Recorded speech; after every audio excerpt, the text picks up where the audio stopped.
Although the left thinks they've been rather successful in their efforts against the NRA and gun owners, they have another thing coming.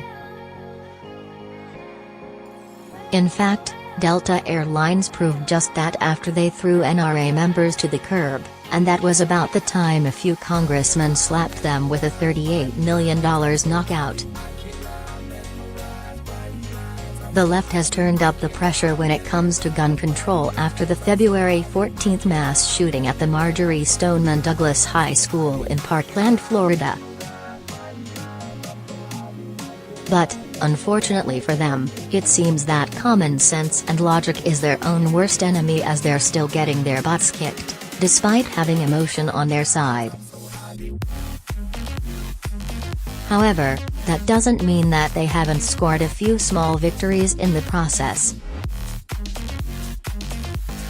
In fact, we've seen the amount of pressure they've been able to apply to individuals and corporations alike. Right now, CNN reports that over 10 different companies have cut ties with the NRA, discontinuing discounts given to the organization's members. Among the most controversial right now is Delta Airlines. Mad World News previously reported on Delta after they decided to do away with the discounts, but things blew up in their face big time. Just like that, they caught the attention of the public and, even worse for them, politicians. Of course, the airline company has since attempted to quell the outrage, but they weren't successful. In all, Delta officials explained that they did away with the discounts to remove themselves from the gun control conversation as a whole. However, what they don't seem to understand is the fact that by spitting in the faces of NRA members, they most definitely picked a side, and they just paid for it dearly. As it turns out, local leaders, who are representatives of the people, just hit the company with a $38 million knockout. Although officials were previously mulling over the option to deny the company a massive tax break as retribution for law-abiding citizens, they most recently just made that a reality. According to the Associated Press, pro-gun Republicans in the Georgia legislature have easily approved a tax bill that strips out a sales tax exemption on jet fuel.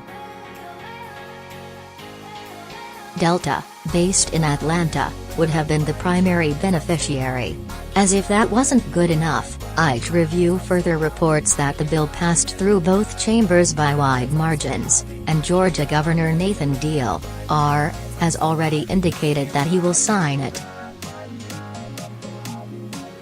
Georgia's Lieutenant Governor Casey Cagle also made his disapproval of the airline's decision well known with a tweet that read, "I will kill any tax legislation that benefits at Delta unless the company changes its position and fully reinstates its relationship with the NRA."